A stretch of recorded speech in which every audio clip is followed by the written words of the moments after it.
अस्सलामुअलैकुम वरहमतुल्लाहि वबरकातुह। अल्हम्दुलिल्लाह नहमदुहु व नस्तईनुहु व नस्तगफिरुहु व नऊज़ु बिल्लाहि मिन शुरूरि अनफुसिना व मिन सय्यिआति अअमालिना मन यहदिहिल्लाहु फला मुदिल्ल लहु व मन युद्लिल्हु फला हादिय लहु व अशहदु अन ला इलाहा इल्लल्लाहु वहदहु ला शरीक लहु व अशहदु अन्न मुहम्मदन अब्दुहु व रसूलुहु अम्मा बाद।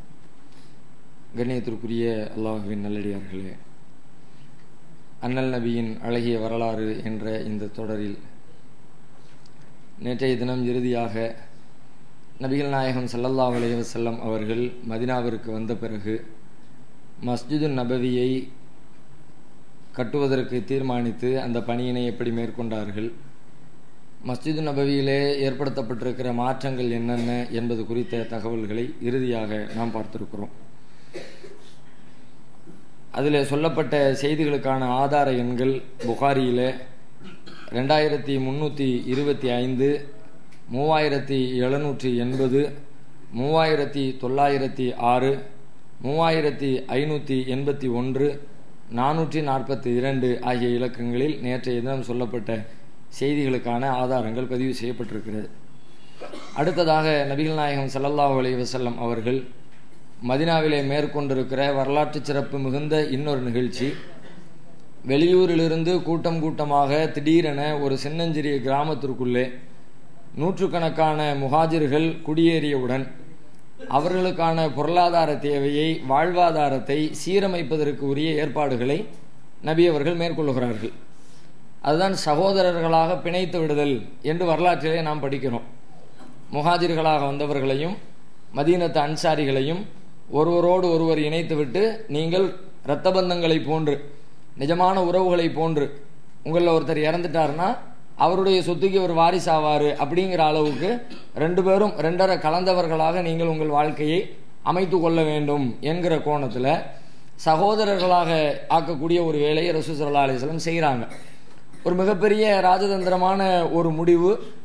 அதே நேரத்தில் அல்லாஹ்வையும் ரசூலையும் நம்பக்கூடிய கொள்கையை கொண்டவர்களை தவிர வேறு யாரிடத்திலையும் இதை நடைமுறைப்படுத்துறது சாத்தியமும் கிடையாது. பொதுவாக உலகத்தில் கொண்டு போய் இதை சொல்லி அகதிகள் பிரச்சனையை தீர்த்து வைக்கிறதுக்கு இப்படி ஒரு நல்ல தீர்வு இருக்குது, இதை நடைமுறைப்படுத்துங்கன்னா சொல்லலாம், ப்ராக்டிக்கலில் வரவே வராது. இப்போ இலங்கையிலேருந்து வர்றாங்க, இந்தியாவில் வந்து குடியேறுறாங்க. அப்போ அவங்க இங்கே இந்தியாவில் இருக்கிறவங்க எல்லாரும் உங்களுடைய சொத்து பத்துக்களில் அவங்கள கூட்டாளி ஆக்கிங்கன்னா நடக்கிற காரியமாக அது உலகத்தில் எங்கேயுமே நடக்காது. ஆனால் இங்கே நடக்கிறது. பல வருடங்களாக கஷ்டப்பட்டு சம்பாதித்த பொருளாதாரத்தை யாருன்னே தெரியல, அவங்களுக்கு இவங்களுக்கு எந்த இரத்த பந்தமும் இல்லை, எந்த முன்னாடி எந்த அறிமுகமும் இல்லை. அப்படிப்பட்ட சம்மந்தம் இல்லாத ஆட்கள் வந்து உட்கார்ந்துருக்குறாங்க. இந்த வச்சுக்கோங்க, என்னுடைய சொத்துல பாதியை வச்சுக்கோங்க, என்னுடைய வியாபாரத்தில் பங்கு வச்சுக்கோங்க அப்படின்னு சொல்கிறாங்கன்னா எதனால் சொல்கிறாங்க? ஒன்றே ஒன்று தான், அவங்களையும் இவங்களையும் இணைச்ச ஒரு கொள்கை தான் இணைச்சிருக்கிறது. அல்லாஹ்வை வணங்க வேண்டும், அல்லாஹ்வுடைய தூதரை பின்பற்ற வேண்டும் அப்படிங்கிற இந்த கொள்கை மட்டும்தான் அவங்களுக்கு இடையில உறவாக இருந்துச்சே தவிர வேற எந்த விதமான முன் அனுபவமும் முன் அறிமுகமும் இல்லாத ஒரு நிலையில தான் அவங்க இருக்கிறாங்க. இது மாதிரி ரசூல் ஸல்லல்லாஹு அலைஹி வஸல்லம் இணைச்சு விடுறாங்க. இணைச்சு விட்டால் உண்மையிலே அந்த சகோதரத்துவம் அவர்களிடத்துல உருவாகிறது. ஆரம்பத்தில் இதுக்கு முந்தி அவங்களுடைய நிலைமை எப்படி இருந்துச்சு அப்படின்னு பார்த்தா, எப்போ பார்த்தாலும் சண்டை சச்சரவு, அடிக்கிறது, உதைக்கிறது, கொல்றது, அடுத்தவனுக்கு உதவி செய்யறதுங்கிறத கற்பனை கூட பண்ணி பார்க்க முடியாத ஒரு சமூகமாகத்தான் அவங்க வாழ்ந்துகிட்டு இருந்தாங்க. மதீனாவில் கேட்கவே தேவையில்லை, குழுக்களாக பிரிந்து பிரிந்து கிடந்தார்கள். ஹஸ்ரஜ், அவுஸ், பனு குரைலா, பனு நலீர், இந்த மாதிரி தனித்தனியாக டீமாக இருந்தாங்க. ஒவ்வொரு டீமுக்கும் இடையில காலகாலத்துக்கு சண்டை நடந்துக்கிட்டே இருக்கும். ஏதாவது ஒரு பிரச்சனையை மையமாக வச்சு சண்டை போடுறதே வழக்கமாக வச்சுக்கிட்டு இருந்தாங்க. மக்காவை பற்றி கேட்கவே தேவையில்லை, அது இன்னும் அதை விட மோசமாக இருந்துச்சு. அவங்களுக்கு ஒழுக்கம், நேர்மை, நாணயம், பண்பாடு ஒன்றுமே இல்லாத சமூகமாக அவங்க இருந்தாங்க. அப்போ அப்படி பிறரை அடிப்பது, துன்புறுத்துவது அதுவெல்லாம் சர்வசாதாரணமாக இருந்த ஒரு சமூகத்தில் நபிகள் நாயகம் எப்படி ஒரு பெரிய மாற்றத்தை ஏற்படுத்தினாங்க அப்படிங்கிறத அல்லாஹ் குர்ஆனில் சொல்கிறான். 3வது அத்தியாயம் 103வது வசனத்தில் சொல்லுகிறான், வஅதஸிமு வதுகுரு நிஅமத்தல்லாஹி அலைக்கும், அல்லாஹ் உங்கள் மீது செய்த அருளை நீங்கள் நினைத்து பாருங்கள். இது குன்தும் அஅதாஅன், நீங்கள் விரோதிகளாக இருந்தீர்கள், ஒருத்தருக்கு ஒருத்தர் நண்பர்களாக உறவுகளாக எல்லாம் நீங்கள் வாழல. இது குன்தும் அஅதாஅன், நீங்கள் விரோதிகளாக இருந்தீர்கள். ஃபஅல்லஃப பைன குலூபிக்கும், உங்களுடைய உள்ளங்களுக்கு இடையிலே அவன் பாசத்தை, நெருக்கத்தை உண்டாக்கினான். ஃபஅஸ்பஹதும் பிநிஅமதிஹி இஹ்வானா, அவனுடைய அருளால் நீங்கள் சகோதரர்களாகவே மாறிவிட்டீர்கள். நிஜமான சகோதரனை எப்படி நேசிப்பாங்களோ அந்த மாதிரி சகோதரனாகவே நீங்கள் மாறிவிட்டீர்கள். குந்துமாலா ஷஃபா ஹுஃப்ரத்தின் மினன்னார், நீங்கள் நரகத்தினுடைய விளிம்பிலே நின்று கொண்டிருந்தீர்கள். ஃபன்கதக்கும் மின்ஹா, அல்லாஹ் உங்களை அதிலிருந்து காப்பாற்றினான், பாதுகாத்தான் அப்படின்னு அல்லாஹ் ரப்புல் ஆலமீன் 3வது அத்தியாயத்தில் இந்த செய்தியை நமக்கு சொல்லி காட்டுகிறான். அப்ப இந்த மாதிரியான ஒரு நெருக்கம் அவர்களுக்கு இடையிலே ரசூல் ஸல்லல்லாஹு அலைஹி வஸல்லத்தால் உண்டாக்கப்படுகிறது, இணைப்பை உண்டாக்குகிறார்கள். நிறைய தோழர்கள், உதாரணம் அப்துர் ரஹ்மான் பின் அவுஃப், அவங்க வெளியூர்ல இருந்து வந்திருக்கிற முஹாஜிர், அவங்களோட மதீனத்தை சார்ந்த அன்சாரி சாது பின் ரபியா 2 பேரும் நீங்க சகோதரர்களா இருந்துக்குங்க அப்படி சேர்த்து விடுறாங்க. அதே போல ஸயீத் பின் ஸைத் முஹாஜிர், அவங்களோட உபய் பின் கஅப் ரலியல்லாஹு அன்ஹு அவர்களை நீங்க 2 பேரும் உங்களுடைய பொருளாதாரத்தை சரி பண்ணிக்கங்க, 2 பேரையும் ஜாயின் பண்ணி விடுறாங்க. அம்மார் ரலியல்லாஹு அன்ஹு அவங்க ஒரு முஹாஜிர், அவங்களோட சாபித் பின் கைஸ் என்ற அன்சாரி தோழரை 2 பேரையும் ஒன்றாக இணைத்து விடுகிறார்கள். தல்ஹா இப்னு உபைதுல்லாஹ் ரலியல்லாஹு அன்ஹு அவர்கள் முஹாஜிர், கஅப் பின் மாலிக் ரலியல்லாஹு அன்ஹு அவர்களை அவர்களோடு ரசூலுல்லாஹ் பிணைத்து விடுகிறார்கள். சல்மான் ஃபாரிசி ரலியல்லாஹு அன்ஹு அவங்க ஒரு முஹாஜிர், மதீனத்து அபூ தர்தா ரலியல்லாஹு அன்ஹு அவர்களை நபிகள் நாயகம் இணைத்து விடுகிறார்கள். இப்படியாக ஒரு 2 பேராக ஜாயின் பண்ணி விடுறாங்க. இதில் நம்ம கேள்விப்பட்ட சில வரலாற்று செய்திகள் எல்லாம் இருக்கும். உதாரணமாக அப்துர் ரஹ்மான் பின் அவுஃப் அவர்களுடைய வரலாறு ரொம்ப பிரபலமானது. அப்துர் ரஹ்மான் பின் அவுஃப் அவர்களையும் சாது பின் ரபியா ரலியல்லாஹு அன்ஹு அவர்களையும் ரசூலுல்லாஹ் 2 பேரும் சகோதரர்களா இருந்துக்குங்கன்னு சொன்ன பிறகு சாது ரலியல்லாஹு அன்ஹு சொல்றாங்க அப்துர் ரஹ்மான் இடத்துல, நான் மதீனாவிலே பெரிய செல்வந்தன், ஓரளவுக்கு நான் பெரிய பணக்காரனா இருக்கிறேன், நான் என் பணத்துல செல்வத்தில் உங்களுக்கு நான் பாதி அப்படியே தந்துடுறேன், எல்லாத்தையும் எடுத்துக்கங்க அப்படிங்கிற மாதிரி அவங்க சொல்றாங்க. அப்துர் ரஹ்மான் பின் அவுஃப் ரலியல்லாஹு அன்ஹு அதுக்கு பதில் சொல்றாங்க, இல்லை உங்களுடைய செல்வம்லாம் எனக்கு இப்போ தேவையில்லை, எனக்கு நீங்க கடை வீதிக்கு வழியை காட்டுங்க, மார்க்கெட் எங்க இருக்குன்னு சொல்லுங்க, நான் போய் அங்கே உழைச்சி சம்பாதிச்சு நான் பொருளாதாரத்தை திரட்டிக்கிறேன், நம்ம உறவா இருக்கட்டும், அதுக்காண்டி நீங்க பணம் தந்தா தான் உறவு அர்த்தம் இல்லையே, நானும் என்னுடைய பொருளாதாரத்துக்கு முயற்சி எடுக்கிறேன் அப்படின்னு சொல்லிட்டு வழியை கேட்டுட்டு வந்த உடனே நேராக மார்க்கெட்டுக்கு போயிடுறாங்க. கடை வீதியில் போய் உழைக்கிறாங்க. என்ன உழைச்சாங்க, எப்படி செஞ்சாங்க அந்த தகவல் நமக்கு தெரியல. ஆனாலும் ஒரு உழைப்பை மேற்கொண்டு அன்று இரவு வீடு திரும்புகிறார்கள். சில பொருட்களை லாபமாக பெற்றுக்கொண்டு வருகிறார்கள், கூலியாக பெற்றுக்கொண்டு, பாலாடை கட்டி, நெய், இந்த மாதிரி பொருட்களை அன்னைக்கெல்லாம் அதுதானே கூலியாக இருக்கும், அதை வாங்கிக்கிட்டு வர்றாங்க. அதுக்கு பிறகு அப்படியே தினம் உழைத்து அவங்க ஒரு பெரிய செல்வந்தராக, அவங்க சேர்த்து விட்டாலும் பெரிய செல்வந்தர், இவங்களும் வரலாற்றில் சொல்லப்படுற அளவுக்கு ஒரு பெரிய செல்வந்தராக அப்துர் ரஹ்மான் இப்னு அவுஃப் ரலியல்லாஹு அன்ஹு அவர்கள் மாறி விடுகிறார்கள். ஒரு கட்டத்தில் ஒரு நாள் ரசூல் ஸல்லல்லாஹு அலைஹி வஸல்லம் அவங்க அப்துர் ரஹ்மான் அவங்கள பார்க்குறாங்க. பார்த்தா ஆள் பளபளன்னு இருக்கிறாங்க. அவங்களுடைய ட்ரெஸ்ஸு, அதில் இருக்கிற அத்தர் மனம் எல்லாத்தையும் பார்த்தா மினுமினுன்னு இருக்குது. இப்போ ரசூலுல்லாஹ் கேட்குறாங்க, என்ன செய்தி, ஆள் ரொம்ப கவர்ச்சியாக இருக்கிறீங்களே, கலையாக இருக்கிறீங்களே, என்ன விஷயம் அப்படின்னு. அப்போ அப்துர் ரஹ்மான் ரலியல்லாஹு அன்ஹு சொல்கிறாங்க, அல்லாஹ்வுடைய தூதரே, எனக்கு திருமணம் ஆயிடுச்சு, ஒரு அன்சாரி பெண்ணை நான் திருமணம் செஞ்சுக்கிட்டேன், திருமணம் ஆயிடுச்சு அப்படிங்கிறாங்க. உடனே அடுத்த கேள்வி ரசூலுல்லாஹ் கேட்குறாங்க, கம் சுக்குத்த, எவ்வளவு நீ மகர் கொடுத்தீங்க, நமக்கு திருமணம் ஆயிடுச்சு, அப்படியா, எங்க பொண்ணு எங்க, எவ்வளவு வாங்கினீங்க, எவ்வளவு காரு உண்டா, பங்களா உண்டா, இந்த பேச்சு நம்மளத்துல கல்யாணம் முடிஞ்சிருச்சுன்னா இப்படி நம்ம கேட்போம். ரசூலுல்லாஹ் என்ன கேட்குறாங்க, நீங்க உங்களுக்கு என்ன மகர் கொடுத்தீங்க அப்படிங்கிறாங்க.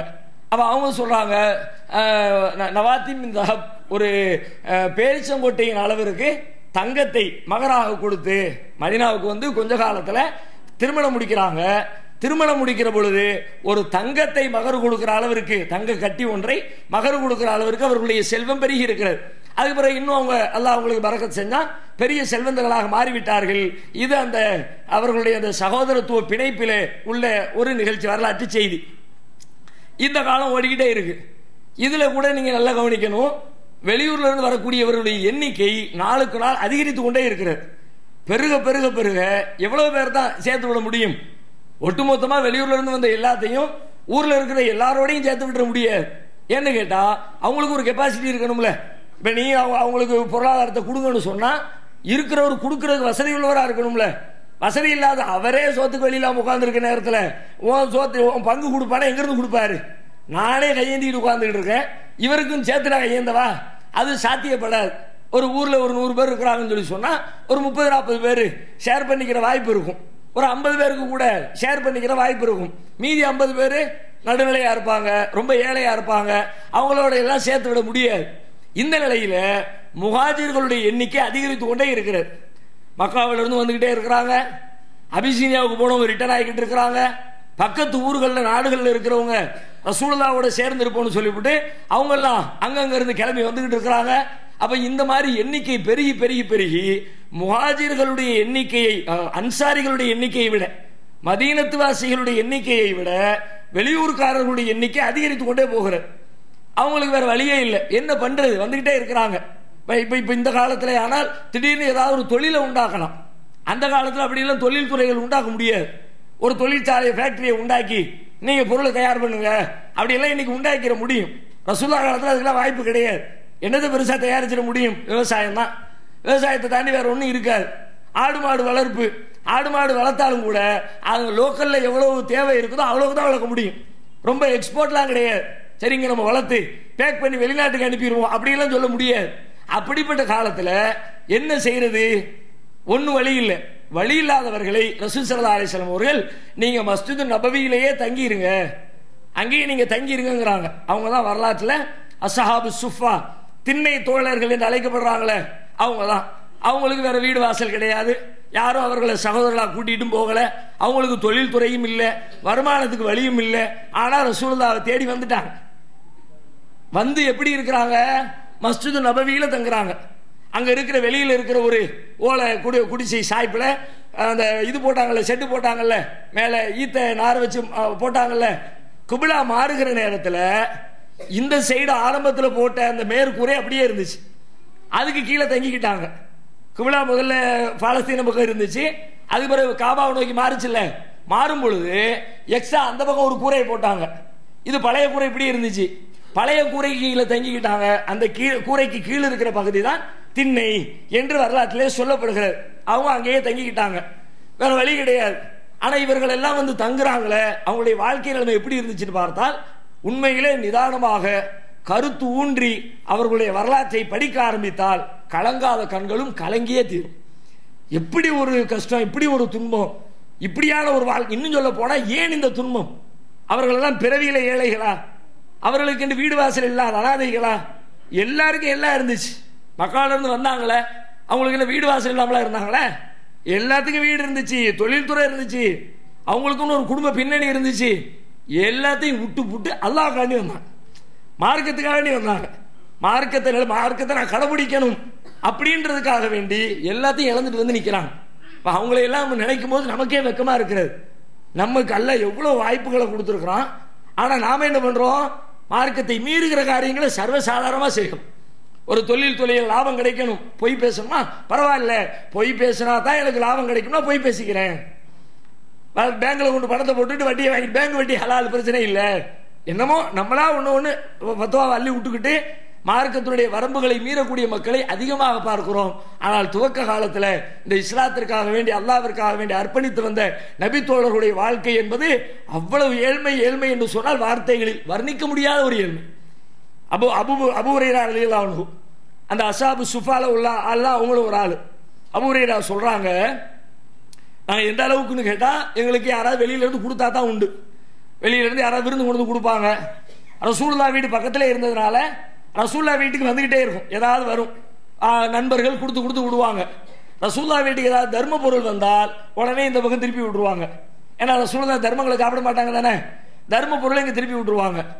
அன்பளிப்புகள் ஏதாவது வந்தா அதை எங்களோட ஷேர் பண்ணிக்குவாங்க, அவங்களும் கொஞ்சம் எடுத்துக்குவாங்க, எங்களுக்கும் கொடுத்துக்குவாங்க. இப்படி ரசூல் ஸல்லல்லாஹு அலைஹி வஸல்லம் அவர்களுக்கு வருகிற உணவிலே அன்பளிப்புல ஒரு கணிசமான பகுதியை இந்த திண்ணை தோழர்களுக்கு ரசூலுல்லாஹ் அனுப்பி விட்டுக்கிட்டே இருக்கிறாங்க.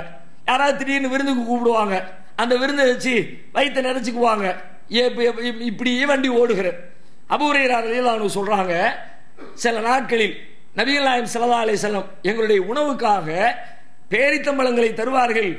ஒரு நாளைக்கு 7 பேரித்தம்பழங்கள். ஒரு நாளைக்கு 7 பேரிச்சம்பழம் எதுக்கு கொடுக்குறாங்க? இப்ப நம்ம கையில 7 பேரிச்சம்பழம் தந்தா என்ன செய்வோம்? எல்லாம் சாப்பிட்டு முடிச்ச பிறகு வெத்தலை பாக்கு போடுற மாதிரி 7 அள்ளி உள்ள தெளிக்குவோம். 7 இல்லை 70 கொடுத்தா கூட உள்ள போகும், சாப்பாட்டுக்கு பிறகு போகும். ஆனா இங்க சாப்பாடே அதுதான், உணவே அது.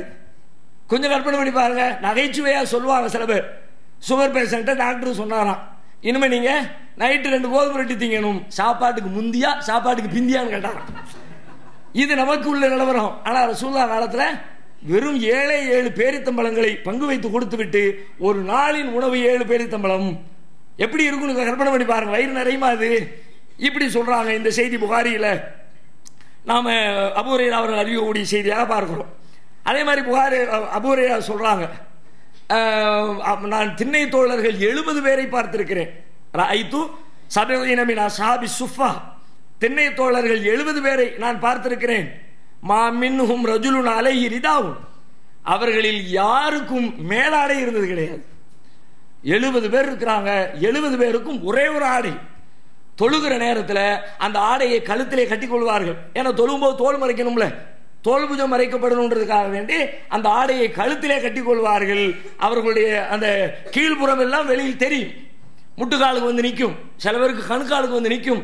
இந்த மாதிரி 70 தோழர்களுக்கும் மேலாடை இல்லாமலே பல காலங்கள் வாழ்ந்திருக்கிறார்கள் என்று அபூ ஹுரைரா சொல்லக்கூடிய செய்தி புகாரியிலே 442வது இலக்கத்திலே பதிவு செய்யப்பட்டிருக்கிறதை பார்க்கிறோம். அமர் ரசூலுல்லாஹ் சில நேரத்தில் ஒண்ணுமே இருக்காது, தொழுகைக்கு வந்துட்டு மக்கள் போவாங்க, உடனே ரசூலுல்லாஹ் மக்களை பார்த்து அறிவிப்பு செய்வாங்க, மன்கான இந்தஹு தாமி இஸ்னைன், யாரிடத்துல 2 பேருக்குரிய உணவு இருக்கிறதோ, யார் வீட்டிலையாவது 2 பேர் சாப்பிட்ற அளவுக்கு சாப்பாடு வச்சிருக்கிறீங்களா, அவர் 3ஆவதாக இங்கிருந்து ஒருத்தர் அழைத்து கொண்டு செல்லுங்கள். யாரிடத்திலே 4 பேருக்குரிய உணவு வீட்டில் இருக்கிறதோ, 4 பேர் இருக்கிறாங்க வீட்டில், 4 பேருக்குரிய உணவு இருக்கிறது. 4 பேருக்குரிய உணவுனா எக்ஸ்ட்ரா உள்ள 4 பேருடைய உணவு இல்லை, ஆல்ரெடி வீட்டில் 4 பேர் இருக்கிறாங்க, அந்த 4 பேருக்கு தேவையான உணவு வீட்டில் இருக்கிறது. அப்படிப்பட்ட நேரத்தில் 4 பேர்களுக்கு 4 பேர்களுடைய உணவு இருந்தால் இவர் இங்கிருந்து 2 பேரை கூடுதலாக சேர்த்துக் கொள்ளட்டும், எல்லாம் சேர்ந்து ஷேர் பண்ணிக்கோங்க. 2 பேரையும் 3 பேரையும் கூட்டிட்டு போங்க, நீங்க கொஞ்சம் சாப்பிடுங்க, அவர் கொஞ்சம் சாப்பிட கொடுங்க, அவர் அரை வயிறாவது நிறையட்டும், ஒரு 1/4 வயிறாவது நிறையட்டும் என்று ரசூல் ஸல்லல்லாஹு அலைஹி வஸல்லம் அறிவிப்பு செய்து தோழர்களுடைய பசியை நீக்கினார்கள் என்று சொல்லக்கூடிய செய்தி புகாரியில 3581வது ஹதீஸாக பதிவு செய்யப்பட்டிருக்கிறது. அது மாதிரி ஒரு தடவை அபூ ஹுரைரா அவங்களே சொல்றாங்க, ஏன்னா இவங்க ரசூலுல்லாஹ் கூட இருந்ததுனால இது சம்பந்தமா நிறைய செய்தியை சொல்றாங்க. அவங்க பசி தாங்க முடியாம ஒரு நாள் கடுமையான பசி, அந்த பசியில மற்றவங்கள்ட்ட போய் கேட்கவும் முடியல, யாசகம் கேட்கவும் முடியல. அஸ்ஹாபு சுஃபாக்கள் எவ்வளவுதான் பசியில இருந்தாலும் அவங்க பிச்சை எடுத்துட மாட்டாங்க, கையேந்திரவே மாட்டாங்க. ஏன்னா ரசூலுல்லாஹ் சுயமரியாதை ரொம்ப சொன்ன காரணத்தினால பட்டினி கிடந்தாலும் கிடப்போம், ஆனால் யாரிடத்திலையும் கையேந்தி யாசகம் கேட்டு விட மாட்டோம், அதுல ரொம்ப உறுதியா இருக்கிறாங்க. இப்போ குர்ஆன்ல கூட அல்லாஹ் அந்த செய்தியை சொல்லி காட்டுகிறான். எப்படி சொல்றாங்கன்னா 2வது அத்தியாயம் 273வது செய்தியாக சொல்லும் பொழுது, லில் ஃபுகரா இல்லதீன உஹ்சிரு ஃபீ சபீலில்லாஹ், அல்லாஹ்வுடைய பாதையிலே தங்களை கட்டுப்படுத்திக் கொண்ட ஏழைகளுக்கு உங்களுடைய செல்வங்களை வழங்குங்கள். லா யஸ்ததியூன லர்பன் ஃபில் அர்ல் யஹ்ஸபுஹுமுல் ஜாஹிலு அக்னியா மினத் தஅஃஃபுஃபி, வெளியூர்ல இருந்து யாராவது தெரியாத மக்கள் இவர்களை வந்து பார்த்தால் அவர்கள் இவர்களை பற்றி என்ன நினைப்பார்கள் என்றால், இவங்கெல்லாம் பெரிய பணக்காரங்க போல இருக்கு, ஏன்னா யார்ட்டையும் கையேந்திரது இல்லை, எப்போ பார்த்தாலும் பள்ளியாசல இருக்கிறாங்க, அப்படின்னா இவங்களுடைய வருமானத்துக்கு என்ன, அங்கங்க சொத்துக்கள் தோட்டங்கள் துறவுகள் நிறைய இருக்கும் போல இருக்குது அப்படின்னு மற்றவங்க நினைச்சுக்குவாங்க. லா யஸ்அலூன அன்னாஸ இல்ஹாஃபா, அவர்கள் யாரிடத்திலையும் அழுத்தி வருந்தி கேட்டுக்கொண்டிருக்க மாட்டார்கள், அவங்களுக்கு நீங்களாக பார்த்து உங்களுடைய தர்மத்தை கொடுத்துருங்கன்னு அல்லாஹ் குர்ஆன்ல வலியுறுத்துகிறான். அப்ப இந்த மாதிரியான கேரக்டர் இருந்த காரணத்தினால அபூ ஹுரைரா ரலியல்லாஹு அன்ஹு அவங்களுக்கு கடுமையான பசி, வெளியில சொல்லி கேட்கவும் முடியல. அப்போ ஏதாவது ஒரு வழி பண்ணி பசியை தீர்க்கணும்னு சொல்லிட்டு ஒரு நாள் வழியில உட்கார்ந்துக்கிட்டு அபூபக்கர் சித்திக் வர்றாங்க. அபூபக்கர் சித்திக் இடத்துல ஒரு வசனத்தை ஓதி காட்டுறாங்க. என்ன வசனம்னு தெரியல, ஏதோ இந்த தர்மம் செய்யுங்க அல்லது உணவு கொடுங்க அப்படிங்கிற கருத்துப்பட உள்ள ஒரு வசனத்தை சொல்லி காட்டி, இதுக்கு என்ன அர்த்தம், அபூ ஹுரைராவுக்கு ஆல்ரெடி அர்த்தம் தெரியும், ஆனா போட்டு பார்க்கிறது அவர் புரிஞ்சுக்குவாரா, அப்படி லேசா போட்டு பார்ப்போமே அப்படின்னு. அபூபக்கர் சித்திக் என்ன பண்ணிட்டாங்க, அதுக்கு என்ன அர்த்தமோ அர்த்தத்தை சொல்லிட்டு போயிட்டாங்க. அவங்களுக்கு கெஸ் பண்ண முடியல, அபூ ஹுரைரா பசியில இருக்கிறாங்க அதனால தான் இப்படி கேட்கறாங்க அப்படின்லாம் யோசிக்காம ஏதோ நம்மகிட்ட ஒரு டவுட் கேட்கிறாரு போல இருக்குது, சந்தேகம் கேட்கிறாரு நினைச்சுக்கிட்டு சொல்லிட்டு போயிடுறாங்க. அதுக்கப்புறம் கொஞ்சம் நேரம் ஆகுது, வேற யாராவது வருவாங்களான்னு உட்கார்ந்துக்கிட்டு இருக்கிறாங்க. உமர் இப்னுல் கத்தாப் ரலியல்லாஹு அன்ஹு அவர்கள் அவங்க வர்றாங்க. திரும்ப அதே மாதிரி உமர்கிட்ட போய் நின்று கொண்டு இதே குர்ஆன் வசனத்தை ஓதி, அல்ல இப்படி ஒரு வசனம் சொல்றானே அதுக்கு என்ன விளக்கம் அப்படின்னு. உமர் ரலியல்லாஹு அன்ஹு அவங்களும் விளக்கத்தை சொல்லிவிட்டு அவங்களும் வண்டியை கட்டிடுறாங்க. என்னடா இது போடுற பாலு ஒன்று கூட அடிக்க முடியலையே, ஒன்றும் கதைக்காகாத போல இருக்கேன் இப்படின்னு கவலையோடு நின்றுக்கிட்டு இருக்கிறாங்க. நின்று கொண்டிருந்தால் மூன்றாவதாக அண்ணலம் பெருமகனார் நபிகள் நாயகம் ஸல்லல்லாஹு அலைஹி வஸல்லம் அவர்கள் அவரை கடக்கிறார்கள், வருகிறார்கள். அவர் வந்த இவர் ஒன்றும் சொல்லலை, ரசூலுல்லாஹ் இடத்துல குர்ஆன் வசனத்தை எல்லாம் சொல்லலை, விளக்கம்லாம் கேட்கல. ஆனால் அவர் நிற்கிற நிலை, பரிதாபமான சூழல், அவருடைய முகத்திலே தெரியக்கூடிய பசியின் அறிகுறிகள் அப்படியே அவங்க சொல்றாங்க. அபூ ஹுரைரா ரலியல்லாஹு அன்ஹு சொல்றாங்க, சும்ம மர்ரபி அபுல் காசிம் ஸல்லல்லாஹு அலைஹி வஸல்லம். அதன் பிறகு அபுல் காசிம் அவர்கள், ரசூலுல்லாஹ்வுடைய பட்டப்பேர்ல ஒன்று சொன்னோம்ல, ரசூலுல்லாஹ் அவர்கள் என்னை கடந்து சென்றார்கள். ஃபதபஸ்ஸம ஹீன ரஆனி, என்னை பார்த்தவுடனே ஒரு புன்முறுவல் பூர்த்தார்கள். வஅரஃப மா ஃபீ நஃப்ஸி வ மா ஃபீ வஜ்ஹி, என்னுடைய முகத்திலே இருக்கிற அறிகுறிகளை பார்த்துவிட்டு என் தேவையை புரிந்து கொண்டார்கள். நான் தேவையுடையவனாக இருக்கிறேன்னு தெரிஞ்சுக்கிட்டாங்க. தெரிந்து கொண்டு உடனே வாங்க அபூ ஹுரைரா போவோம் அப்படின்னு என்னை வீட்டுக்கு கூட்டு போயிட்டாங்க. சந்தோஷம் தாங்க அபூ ஹுரைராவுக்கு. சரிப்பா இன்னைக்கு நம்ம பசி தீர்ந்தது அப்படின்னு ரசூலுல்லாஹ் பின்னாடியே போறாங்க. வீட்டுக்கு போன உடனே ரசூலுல்லாஹ் கேட்குறாங்க, ஏதாவது சாப்பிட இருக்குதா? உள்ள இருந்து ஒரு கோப்பையில் பால் கொடுக்குறாங்க.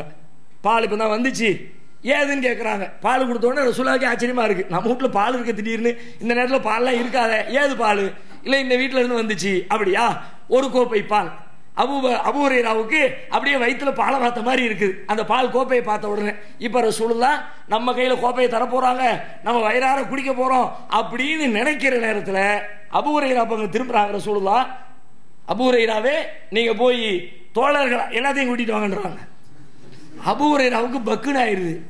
இருக்கிறது ஒரு அவங்க அப்படின்னு சொல்றாங்க, இருக்கிறது ஒரு கோப்பை பால், நானும் தேவையுடையவனா இருக்கிறேன், என் தேவை ரசூலுல்லாஹ்வுக்கும் புரியத்தான் செய்கிறது. இதுல இருக்கிற சஹாபாக்களை பூரா கூட்டிட்டு வா, நாங்க 70 பேர் உட்கார்ந்துகிட்டு இருக்கிறாங்க, ஆளாளுக்கு தொட்டு தொட்டு நாங்களே வச்சாது கூட பத்தாது, என்ன ரசூலுல்லாஹ் இந்த முடிவு எடுத்து விட்டாங்களே.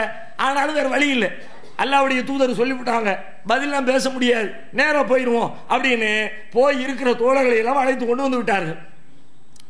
வந்த பிறகு ரசூலுல்லாஹ் சொல்றாங்க, கோப்பையை எடுத்து கொடுங்க அப்படிங்கிறாங்க. இன்னும் அதுக்கு மேல எரிகிற நெருப்புல எண்ணெயில் ஊத்துறதுமாங்களே, ஆல்ரெடி கிடைக்குமா கிடைக்குமா கிடைக்குமான்னு உட்கார்ந்துக்கிட்டு இருக்க நேரத்தில் நானே என் கையால எடுத்து அவங்களுக்கு கொடுக்கணுமா, சரி கொடுப்போம் அப்படின்னு எடுத்து கொடுக்குறாங்க. அவர் குடிக்கிறார், குடித்து முடித்து விட்டு கோப்பையை தருகிறார். அப்பதான் அபூ ஹுரைராவுக்கு விளங்குது. என்ன விளங்குது? அல்லாஹ் அங்க ஒரு பெரிய அற்புதத்தை நிகழ்த்துகிறான். அவர் குடித்து விட்டு தருகிறார், கோப்பையிலே பால் குறையவே இல்லை. அடுத்தவருக்கு கொடுக்க சொல்கிறார்கள், அடுத்தவருக்கு கொடுக்கிறார், அவர் குடிக்கிறார், குடித்து முடித்து விட்டு தருகிறார், பால் குறைய காணும். இருக்கிற பால் இருக்கிற மாதிரியே இருக்கிறது. அத்தனை பேருக்கும், அமர்ந்திருந்த 70 பேருக்கும் அந்த கோப்பைகள் கைமாறுகிறது. 70 பேரும் குடித்து முடித்து விடுகிறார்கள், பால் கோப்பையிலே அப்படியே இருக்கிறது. இப்பொழுது நபிகள் நாயகம் சொல்கிறார், அபூ ஹுரைரா சொல்கிறார்கள், ஃபகால அபாஹர் குல்து லப்பைக் யா ரசூலல்லாஹ், எல்லாரும் குடிச்சு முடிச்சாச்சு. இப்ப ரசூலுல்லாஹ் என்ன பார்த்து சொன்னாங்க, அபூ ஹுரைராவே அப்படின்னாங்க, அல்லாஹ்வுடைய தூதரே என்னன்னு சொல்லுங்க அப்படின்னு. நபிகளார் சொன்னார்கள், பகீது அன வ அன்த, இப்ப நீங்களும் நானும் மட்டும்தானே மிச்சம் இருக்கிறோம் அப்படின்னு சொன்னார்கள் நபிகள் நாயகம். ஆமாம், 2 பேரும் தான் இருக்கிறோம், வேற யாரும் இல்லை. இப்பொழுது அபூ ஹுரைரா பார்த்து சொல்கிறார்கள், உக்கூது ஃபஷ்ரம், அமர்ந்து நீங்கள் பாலை அருந்துங்கள். இப்ப வாங்கி ஃபகாத்து ஃபஷரிபுது, நான் அமர்ந்து பாலை அருந்தினேன். ஃபகால இஸ்ரப், அருந்தி முடிச்ச பிறகு மீண்டும் நபிகளார் சொன்னார்கள், மீண்டும் குடியுங்கள். திரும்பவும் நான் குடிச்சேன். குடிச்சு முடிச்ச உடனே மீண்டும் நபிகளார் சொன்னார்கள், மீண்டும் குடியுங்கள்.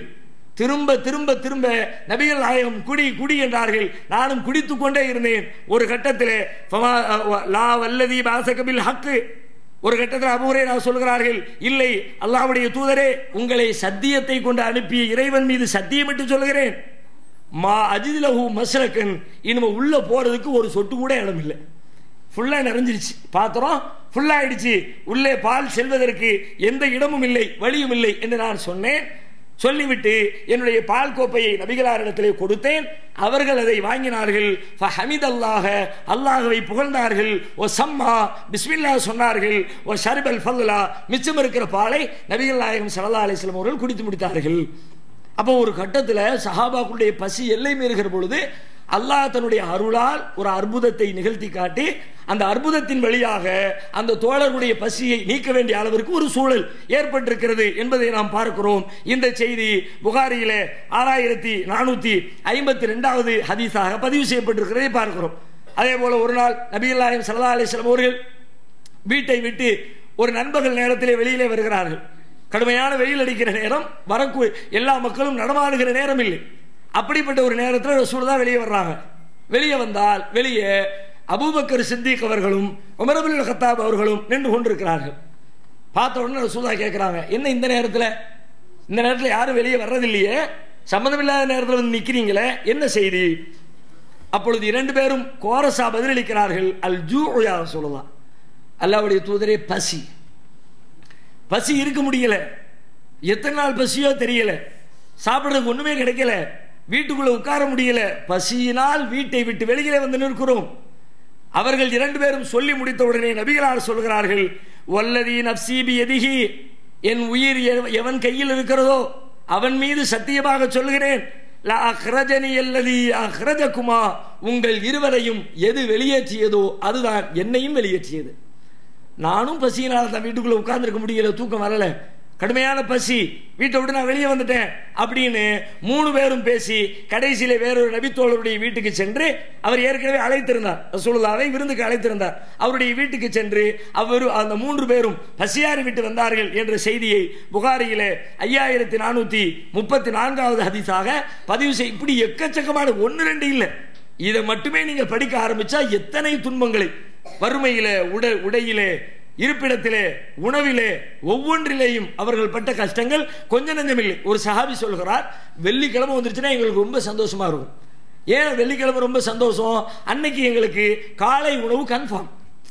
அன்றைக்கு மற்ற நாள்ல தெரியாது உணவு கிடைக்குமா கிடைக்காதா தெரியாது.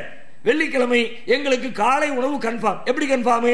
ஒரு வயதான மூதாட்டி இருந்தார்கள், அவர்கள் வெள்ளிக்கிழமை தோறும் என்ன செய்வார்கள், கோதுமையையும் ஒரு வகையான கீரையையும் போட்டு ஒரு கஞ்சி ஒன்றை தயாரிப்பார்கள். தயாரித்து விட்டு வெள்ளிக்கிழமை ஜும்மா முடிந்த பிறகு அதை எங்களுக்கு விநியோகிப்பார்கள். ஜும்மா முடிஞ்ச உடனே அவர் சொல்றார், எப்பண்டா ஜும்மா முடியும் பார்ப்போம். முடிஞ்ச உடனே நேராக அந்த பெண்ணிடத்தில் போய் நாங்கள் சலாம் சொல்லுவோம், அவர்கள் எங்களுக்கு அந்த உணவை தருவார்கள். சொல்லிட்டு சொல்றாரு, ஃபனஃப்ரஹு மின் அஜ்லிஹி, இதற்காகவே நாங்கள் மிகுந்த மகிழ்ச்சி அடைவோம். ஒரு கஞ்சிக்காக, வாரத்திலே ஒரு நாள் கிடைக்கின்ற ஒரு மிடர் கஞ்சிக்காக நாங்கள் மகிழ்ச்சி அடைவோம், காத்திருப்போம் என்று சொல்லுகிறார்கள் என்றால் அவர்கள் எவ்வளவு துன்பத்திலே, துயரத்திலே வாழ்ந்திருக்க வேண்டும் என்பதை இதைவிட வேறு வார்த்தைகளில் நாம் சொல்ல வேண்டிய அவசியம் இல்லை. இன்றைக்கு இருக்கிற ஆக கடை நிலையில் இருக்கிற ஒரு ஏழையை எடுத்துக்கொள்ளுங்கள், அவருக்கு இப்படிப்பட்ட ஒரு நிலைமை இருக்குமா? இன்னைக்கு நம்ம நாட்டில், நம்ம ஊர்ல இருக்கிறதுல இவர் தான் ரொம்ப பெரிய பஞ்ச பராரி அப்படின்னு சொல்லக்கூடிய ஒருத்தர் எடுத்துக்கங்க. தெருவிலே வந்து அதில் இப்ப கையேந்துகிறவர்களை எல்லாம் அந்த லிஸ்ட்ல சேர்க்க முடியாது. நேற்று வாசல ஒரு பையன் வந்து கையேந்திக்கிட்டு இருந்தார், ஆச்சரியமா போச்சு. என்ன சின்ன பையனா இருக்கிறாரு, இப்படி வந்து நிக்கிறாரு, என்னன்னு தெரியலையேன்னு நான் பக்கத்தில் இருக்கிறவங்க கூப்பிட்டு என்னன்னு பேசுங்க அப்படின்னு சொன்னா, என்னமோ புதுசா சொல்றீங்க, பெரிய டீம் வந்து இறங்கி இருக்கு, வெளியூர்ல இருந்து 10,000 ரூபாய்க்கு ரூம் போட்டு புக் பண்ணி வச்சிருக்கிறாங்க, போகும்போது 1 லட்சம் ரூபாய் முடிஞ்சிச்சு கணக்கு. இந்த மாதிரியான நிலை இல்லை. நிஜமாகவே ஒரு ஏழை என்று நீங்கள் எடுத்தாலும் கூட நபிகள் நாயகம் ஸல்லல்லாஹு அலைஹி வஸல்லம் அவருடைய காலத்தில் இருந்த நபி தோழர்களுடைய ஏழ்மையை இன்றைக்கு உலகத்திலே இருக்கிற எந்த ஏழையோடும் ஒப்பிட முடியாது என்கிற அளவிற்கு ஆக கீழ்நிலையிலே, ஆக ரொம்ப மோசமான பொருளாதார சிக்கலிலே அவர்கள் மாட்டியிருந்தார்கள் என்பதனை வரலாற்றிலிருந்து தெரிந்து கொள்கிறோம். இது ஒரு குறிப்பிட்ட காலம். இதுக்கு பிறகு என்ன பண்றாங்க, அல்லாஹ் சட்டத்தை மாத்துறான். எப்போ சட்டத்தை மாத்திரம்? ஜகாத் என்ற பொருளாதார திட்டத்தை அறிவித்து வெளிநாடுகளுக்கு சென்று செல்வந்தர்களிடமிருந்து பொருளாதாரத்தை வசூலித்து ஏழைகளுக்கு அதை விநியோகம் செய்து பொருளாதார நிலை கொஞ்சம் கொஞ்சமாக மேம்படுகிறது. எந்த அளவுக்கு மேம்படுகிறது என்றால், மொத்த சமுதாயத்துக்குமே ஒரு மிடர் தண்ணி குடிக்க முடியல என்கிற நிலை மாறி, சமுதாயத்தில் இருக்கிற ஒரு தனி மனிதன் பட்ட கடனை கூட அடைத்து விடுகிற அளவிற்கு பைத்துல் மாலுடைய பொருளாதாரம் மேம்படுகிறது. ஆரம்பத்தில் ஒரு தனி மனுஷன் வாங்கின கடனை, தனி மனுஷன் படுற கஷ்டத்தை நீக்க முடியல, ஒரு தனி மனுஷனுக்கு சாப்பாடு போட முடியல. ஆனா பின்னாடி தனி மனிதர்கள் வாங்கிய கடனை கூட ஜமாத்திலே இருந்து, பொது நிதியில இருந்து அடைத்து விடுகிற அளவிற்கு பொருளாதாரத்தை தன்னிறைவு பெறுகிற ஒரு சூழலை அல்லாஹ் உண்டாக்குகிறான். அதுக்கு பிறகு அல்லாஹ் சட்டத்தை மாத்தி, இனிமே இந்த சகோதரத்துவம் கிடையாது, நிஜமான சகோதரத்துவம் எதுவோ அதுதான் உங்களுடைய உறவு, நிஜமா உங்களுடைய அண்ணன் தம்பி யாரோ அவங்க தான் உங்களுடைய அண்ணன் தம்பிகள், இந்த உறவு உங்களுக்கு கிடையாது என்று சொல்லி அல்லாஹ் சட்டத்தை மாற்றுகிறான். 8வது அத்தியாயம் 75வது வசனத்தில் அந்த வசனத்தை அல்லாஹ் இறக்கி வைத்து முடிக்கிறான். இது சகோதரத்துவம் குறித்த, அந்த காலத்தில் அவர்கள் பட்ட சிரமங்கள் குறித்த செய்திகள். அடுத்த நபிகள் நாயகம் ஸல்லல்லாஹு அலைஹி வஸல்லம் அவர்களுடைய காலத்தில் அவர்கள் சந்தித்த, அவர்களுடைய வரலாற்றிலே தவிர்க்க முடியாத மிக முக்கியமான ஒரு செய்தி, அவர்கள் செய்த போர்க்களங்கள். போர்களை தவிர்த்து விட்டு நபிகள் நாயகத்தை பார்க்கவே முடியாது.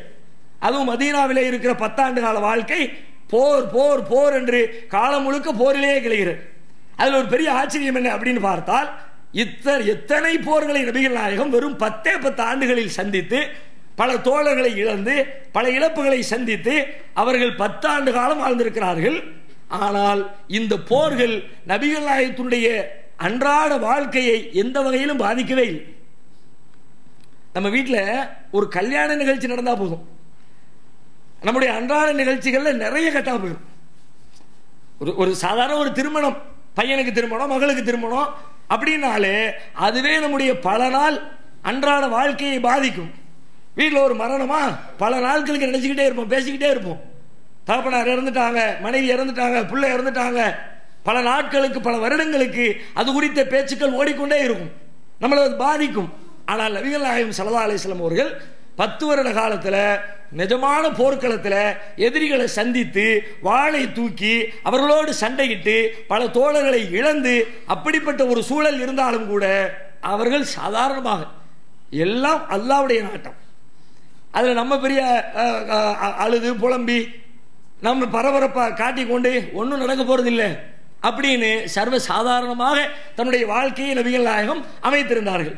இப்போ ரசூலுல்லாஹ்வுடைய காலத்தில் போர் என்று எடுத்துக்கொண்டால் இஸ்லாமிய சட்டத்தில் போர் செய்வது என்பது ஒரு அரசாங்கத்தின் மீது தான் கடமை. தனி மனிதர்கள் போர் செய்ய முடியாது, தனித்தனி குழுக்கள் போர் செய்ய முடியாது. போர் செய்யணும்னா முதல்ல போர் செய்யக்கூடிய மக்கள் ஹிஜ்ரத்து செய்து அவர்கள் தனி அணியாக போய் பிரிந்து நிற்க வேண்டும். இப்போ ஒரு 100 பேர் இருக்கிறாங்க, உட்கார்ந்துக்கிட்டு இருக்கிற இடத்துல நாம 25 பேர் 75 பேர் மேல சண்டை போடுவோம், அப்படியெல்லாம் சண்டை போட முடியாது, போர் தொடுக்க முடியாது. நிஜமா போர் தொடுக்கணும்னா இங்க இருந்து கிளம்பி வெளியே போயிடணும், தனிச்சு வந்துடணும். நாங்கள் தனியாக வந்துட்டோம் அப்படின்னு வந்து நமக்கென்று ஒரு அரசாங்கத்தை உருவாக்கி ஒரு இராணுவத்தை தயாரித்து அதன் பேரில் போரை அறிவிப்பு செய்து உங்களோடு சண்டைக்கு வருகிறோம் என்று சொல்லிவிட்டு அதுக்கு பிறகுதான் சண்டைக்கு வரும். சும்மா தடி எடுத்தவெல்லாம் தண்டல்காரன் அப்படிங்கிறது இஸ்லாத்தில் கிடையாது. அதனால இப்ப ரசூலுல்லாஹ் ஆல்ரெடி மக்காவில் கடுமையாக கொடுமைப்படுத்தப்பட்டு கொண்டிருந்தவர்கள் ஹிஜ்ரத் பண்ணி தனியா வந்துட்டாங்க, மதீனாவுக்கு வந்தாச்சு. வந்ததோடு மட்டும் இல்ல, அங்க ஒரு பெரிய அரசாங்கமும் உண்டாயிடுச்சு, ஒரு கவர்மெண்ட்டும் உண்டாயிடுச்சு. ரசூலுல்லாஹ் அந்த அரசுக்கு தலைவராக பெரும்பான்மை மக்களால் தலைவராக நபிகள் நாயகம் ஸல்லல்லாஹு அலைஹி வஸல்லம் அவர்களும் ஏற்றுக்கொள்ளப்பட்டு விட்டார்கள். இந்த நிலையில அல்லாஹ்விடமிருந்து அனுமதி வருகிறது. உதினல் இல்லதீன யுகாத்தலூன பிஅன்னஹும் ஸுலிமு, அநியாயம் செய்யப்பட்டிருக்கிற மக்களுக்கு அவங்க எதிரிகளை எதிர்த்து போர் செய்வதற்கு அனுமதி வழங்கப்பட்டு விட்டது. ஏன் அனுமதி கொடுக்குறோம் அப்படின்னா, கடுமையான மன உளைச்சல்ல இருக்கிறாங்க, சொந்த ஊர்ல வாழ முடியாம விரட்டி விட்டுட்டாங்களே, சொத்து பத்துக்களை எல்லாம் இழந்துட்டு இப்ப அனாதையா வந்து நிக்கிறோமே, அதுக்கு நம்ம என்ன பதிலடி கொடுக்கிறது அப்படின்னு மனசு ஒரு பக்கத்தில் இயங்கிக்கிட்டு இருக்கு. அது மட்டும் இல்லாமல் எதிரிகள் மதீனாவை கிராஸ் பண்ணி போய்கிட்டு வந்துகிட்டு இருக்கிறாங்க. மக்காவில் உள்ள எதிரிகள் அவங்க ஷாமுக்கு பிசினஸுக்கு போகணும், சிரியால வியாபாரம் பண்ணுவாங்க. வியாபார பாதை எதுன்னு கேட்டா மதீனா தான் வியாபார பாதை. இந்த வழியா தான் போகணும், இந்த வழியா தான் வரணும். அப்ப எதிரிகள் நம்முடைய எல்லையை கிராஸ் பண்ணி போய்கிட்டு வந்துகிட்டு இருக்கிறாங்க, அதனால இதுக்கு ஒரு முடிவு கட்டணும். அது மட்டும் இல்லாமல் மக்காவிலே இன்றைக்கு முஸ்லீம்களாக இருக்கிறார்களே, ஹிஜ்ரத் செய்யாம இருக்கிறாங்கல்ல, அப்படிப்பட்ட முஸ்லீம்களை தொல்லைப்படுத்திக்கிட்டு வேற இருக்கிறாங்க. அப்ப அதுக்கும் ஒரு முடிவு கட்டணும். எப்ப முடிவு கட்ட முடியும்? இவங்களுக்கெல்லாம் ஒரு சரியான பதிலடி கொடுத்தா தான் கொஞ்சம் அடக்கி வாசிப்பாங்க, இல்லைன்னா முஸ்லீம்களை நிம்மதியா இருக்க விட மாட்டாங்க. அதனால அவங்களுக்கு ஒரு பயத்தை உண்டாக்கணும்னு சொல்லிட்டு நபி ஸல்லல்லாஹு அலைஹி வஸல்லம் சில முயற்சிகளை மேற்கொள்றாங்க. அதுல முதற்கட்டமா என்ன முயற்சி எடுக்கப்படுகிறது அப்படின்னு பார்த்தா, வியாபார கூட்டங்கள் கடந்து செல்லும் பொழுது அவங்கள போய் அட்டாக் பண்றது, நம்முடைய பலத்தை காட்டி அவங்களுடைய பொருளாதாரத்தை நாம கைப்பற்றி கொண்டு இந்த மாதிரி வேலைகளை செய்வோம்னு முடிவெடுத்து சின்ன சின்னதாக வியாபார கூட்டங்களுக்கு மேல தாக்குதல் நடத்தக்கூடிய வேலைகளை ரசூலுல்லாஹ் செய்யறாங்க. மதீனாவுக்கு போய் ஒரு வருஷம் வரைக்கும் ஒண்ணுமே செய்யல. ஒரு வருடம் கழிஞ்சதுக்கு பிறகு இதுக்குன்னு ஒரு டீமை உண்டாக்கி 10 பேர் 20 பேர் 50 பேர் 70 பேர் இந்த மாதிரி குழுவா அங்கிருந்து ஒரு டீம் வருதுன்னு கேள்விப்பட்டாச்சுன்னா உடனே கிளம்பி போங்கன்றுவாங்க. யாராவது ஒருத்தர் தலைவராக போட்டு நீங்க போங்க, இங்கிருந்து ஒரு டீம் வியாபார கூட்டம் வந்துகிட்டு இருக்குது என்னன்னு பார்த்துட்டு வாங்க. அவங்க போவாங்க, சண்டை போடுவாங்க, பொருட்களை மீட்டு கொண்டு வருவாங்க. இந்த மாதிரி நடந்துகிட்டே இருக்கிறது. கிட்டத்தட்ட ஒரு 8 சின்ன சின்ன சண்டைகளும் கூட சொல்ல முடியாது, சின்ன சின்ன தாக்குதல்கள் இந்த மாதிரி ரசூல் ஸல்லல்லாஹு அலைஹி வஸல்லம் அந்த ஒரு வருஷத்துக்கு பிறகு நடத்திக்கிட்டே இருக்கிறாங்க. ஒன் பை ஒன்னா நடந்துகிட்டே இருக்கும்போது திடீர்னு ஒரு நாள் ஒரு செய்தி வருகிறது. ஷாமில இருந்து மக்காவுக்கு ஒரு வியாபார கூட்டம் போகிறது. வியாபார கூட்டம் எக்கச்சக்கமான பொருட்களோடு போகிறது. 1000 ஒட்டகங்களோடு வந்து கொண்டிருக்கிறார்கள். ஆனால் மக்களுடைய எண்ணிக்கை குறைவு, அவங்களுடைய பொருளாதாரம் நிறைய இருக்குது. 1000 ஒட்டகம் வருதுன்னா அவ்வளவு சரக்கு ஏற்றிக்கிட்டு வர்றாங்க. அவங்கள போய் அட்டாக் பண்ணுவோம், அவங்க பெரிய போர் பாதுகாப்போடலாம் இருக்க மாட்டாங்க, நம்ம ஒரு டீமை ரெடி பண்ணிட்டு போய் அட்டாக் பண்ணி பொருட்களை கைப்பற்றிடுவோம் அப்படின்னு சொல்லிட்டு ரசூலுல்லாஹி ஸல்லல்லாஹு அலைஹி வஸல்லம் முடிவெடுத்து இங்கிருந்து வண்டியை கிளப்புறாங்க. எப்போ? ஹிஜ்ரி 2 ரமலான் மாதம். அந்த வருஷம் தான் முதலாக நோன்பு கடமையாக்கப்பட்டிருக்கிறது. நோன்பு கடமையாக அந்த வருஷத்தில் அந்த ஷாமில் இருந்து வரக்கூடிய வியாபார கூட்டம், அபூ சுஃபியான் அவர்களுடைய தலைமையில் ஒரு கூட்டம் வந்து கொண்டிருக்கிறது. அதை அட்டாக் பண்ணுவோம்னு சொல்லிட்டு ரசூலுல்லாஹ் கிளம்பி வர்றாங்க. எவ்வளோ பேரோட வர்றாங்க அப்படின்னா கிட்டத்தட்ட ஒரு 300 சொச்சம் பேரோட வர்றாங்க. சில அறிவிப்புகளில் 313 இருக்கிறது, சிலதில் 317 இருக்கிறது, சிலதில் 319 இருக்கிறது, ஒரு 310 இருந்து ஒரு 320 வைங்களேன். அந்த மாதிரி எண்ணிக்கையில் ரசூல் ஸல்லல்லாஹு அலைஹி வஸல்லம் சஹாபாக்களை திரட்டி கொண்டு அபூ சுஃபியான் தலைமையில் வருகிற வியாபார கூட்டத்தை தடுத்து நிறுத்துவதற்காக வண்டியை கிளப்பி கொண்டு போய்கிட்டு இருக்கிறாங்க. போனா அபூ சுஃபியான் அவங்களும் பெரிய உஷாரா இருக்கிறார். அங்கங்க ஒற்றர்களை வைத்து ஏன்னா பெரிய வியாபார பொருட்களை கொண்டு வர்ற காரணத்தினால ஆல்ரெடி மக்காவில் மதீனாவில் பிரச்சனை இருக்குது. முகமது போய்கிட்டு வந்துகிட்டு இருக்கிற கூட்டத்தை எல்லாம் அட்டாக் பண்ணிட்டு இருக்கிறாரு. நம்ம ஒரு பெரிய கூட்டத்தோடு போய்கிட்டு இருக்கிறோம், சிக்கல்ல போய் மாட்டிக்க கூடாது, அதனால முன்னாடி பின்னாடி ஒற்றர்கள் தகவல் அறிவது அப்படின்னு சொல்லிட்டு அவரும் ஒரு பெரிய ஏற்பாடுகளோடு அபூ சுஃபியான் பயணித்துக் கொண்டே இருக்கிறார். பயணித்துக் கொண்டிருக்கிற நேரத்தில் அபூ சுஃபியானுக்கு தகவல் கிடைக்கிறது, நம்முடைய வியாபார கூட்டத்தை தடுத்து நிறுத்துவதற்காக முகமது அவர்கள் ஒரு பெரிய படையோடு வந்து கொண்டிருக்கிறார்கள் என்ற செய்தி அபூ சுஃபியானுக்கு கிடைக்குது. உடனே அபூ சுஃபியான் என்ன பண்றாங்க, அவர் வந்து மக்காவுக்கு செய்தி அனுப்புறார். நம்ம ஒரு பெரிய வியாபார பொருட்களோடு வந்துகிட்டு இருக்கிறோம், முகமது படையெடுத்து வர்ற மாதிரி கேள்விப்படுறேன், உடனே நீங்க அங்கிருந்து கிளம்புங்க, தேவையான ஆயுதங்களோடு ஒரு போர் செய்வதற்கு தேவையான வலிமையோடு அங்கிருந்து புறப்படுங்கன்னு அவர் சொல்லிட்டார். செய்தி மக்காவுக்கு போயிடுச்சு. மக்காவில் இருக்க எல்லாம் பெரிய ஆட்கள்லாம் திரண்டுட்டாங்க. கிட்டத்தட்ட ஒரு 1300 பேருக்கு நெருக்கமான ஒரு பெரிய கூட்டம். அன்னைக்கெல்லாம் 1300 பெரிய ஜனத்தொகை, ஒரு பெரிய கூட்டம் அபூஜகளுடைய தலைமையில் புறப்பட்டு வழியில நபிகள் நாயகத்தை போர்க்களத்திலே சந்திக்க வேண்டும் என்ற எண்ணத்தோடு வந்து கொண்டே இருக்கிறார்கள். அவங்க வந்துகிட்டு இருக்கிற நேரத்தில் அபூ சுஃபியான் போய்கிட்டே இருக்கிறார். இன்னொரு ரசூலுல்லா போய் அவங்கள அட்டாக் பண்ணல, போய் பிடிக்கல. போய்கிட்டு இருக்கிற வழியில திடீர்னு ஒரு இடத்தை கிராஸ் பண்றார். கிராஸ் பண்ணும்போது முகமதுடைய நடமாட்டம் இருக்குதா அப்படின்னு செக் பண்ணுவதற்காக வேண்டி அங்குள்ள மக்கள்கிட்ட கேட்கிறார். இந்த மாதிரி யாரும் வர்றாங்களா, போர் செய்யக்கூடிய சூழல் எதுவும் இருக்குதா அப்படின்னு விவரம் கேட்கிறார். கேட்டா அங்குள்ள ஒரு மனிதர் சொல்லுகிறார், அப்படிலாம் ஒண்ணும் இல்லை, ஆனா கொஞ்ச நேரத்துக்கு முன்னாடி ஒரு 2 பேர் ஒட்டகத்தில் வந்து அங்க எங்கேயும் சுத்திட்டு கொஞ்ச நேரம் இங்க ஒட்டகத்தை படுக்க போட்டுட்டு அதுக்கப்புறம் எந்திரிச்சு போனாங்க, யாரோ வந்து ஒற்றர்கள் அந்த மாதிரி தெரிஞ்சிச்சு அப்படின்னு ஒரு செய்தியை சொல்றார். சொன்ன உடனே அப்படியா, எந்த இடத்துல ஒட்டகம் கிடந்துச்சு அப்படின்னு கேட்கிறார். ஒட்டகம் கிடந்த இடத்த காட்டுறாங்க. நேராக போறாரு. ஒட்டக சாணி கிடக்குது. ஒரு குச்சி எடுத்து ஒட்டக சாணியை கிளறாரு.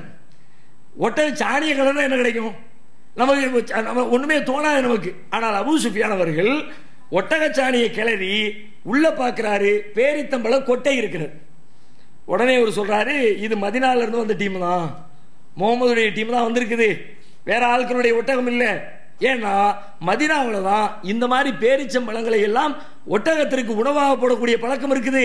ஒட்டக கொட்டை சாணத்தில் கிடைக்கிற கொட்டையை வச்சு பார்த்தா வந்துட்டு போன டீமு இந்த ரூட்ல போயிருக்கிறாங்க, முகமதுடைய டீம் இப்படி போய்கிட்டு இருக்குன்னு தெரியுதுன்னு சொல்லி கெஸ் பண்ணிடுறார். கெஸ் பண்ணிட்டு எவ்வளவு ஷார்ப்பா சிந்திக்கிறார் பாருங்க. சாணியை வச்சுக்கிட்டு போற ஆளை முடிவு எடுக்கிறாருன்னா அவர் பெரிய கில்லாடி தான் வரும்.